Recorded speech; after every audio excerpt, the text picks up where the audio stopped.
Ցեղասպանության հիշատակի օրը մասնագետների դիտարկումների ու վերլուծությունների առանցքում էր, սակայն այսօր նրանք անհանգստացած են։ Տարիներ հետո ինչպես կամ ովքեր պիտի վերլուծեն ոճրագործությունը, ինչպես է փոխանցվելու պատմությունը, եթե չկան բավարար տեղեկություններ այն խորապես ուսումնասիրելու համար։ Մենք Հայաստանում, թե չեմ սխալվում, միայն Երևանի պետական համալսարան ունի ցեղասպանագիտության մագիստրատուրա,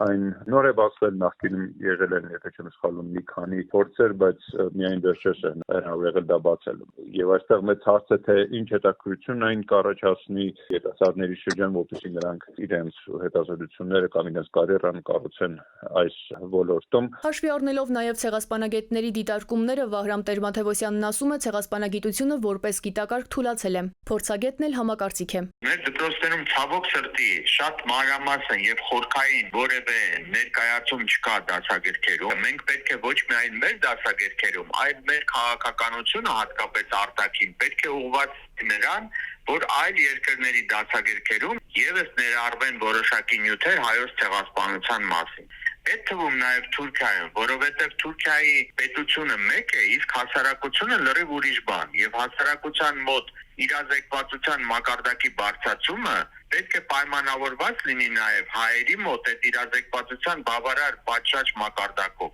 Ուշադրությունը պետք դարձնել նաև Սփյուռքի դպրոցներին։ Փորձագետն ասում է, որոշակի կրթական նյութեր են ստանում նաև Հայաստանից, որոնցում տեղեկատվությունը գնալով նվազում է։ Պատմության ուսուցիչներն էլ են դժգոհ, ցեղասպանության մասին նյութերը բավարար հասանելի չեն, հարցականներ կան։ Խոսքս համակարգված հասանելիության մասին է։ Իհարկե հիմա ինտերնետում բազմաթիվ նյութեր կան, բայց չգիտեք դրանք ուսումնական նյութեր դարձնելու համար ինչպիսի ջանքեր պետք է դնեն ուսուցիչները, որ ուղղությամբ պետք է գնան, եւ նրանց մոտ այդ հարցականը փոխանցվում է նաև աճող սերունդին։ Ցեղասպանության ճանաչումը, դատապարտումն ու հատուցումը ըստ փորձագետի պետք է դառնան ոչ միայն արտաքին քաղաքականության առանցքային հարցերից, այլ նաև ներքին ներառելով հենց կրթական ծրագրերում համապատասխան տեղեկությունների զետեղումը։ Իսկ ԿԳՄՍ նախարարությունից հրաժարվեցին հարցը մեկնաբանել։ Սիլվի Մուրադյան, ժամը լրատվական։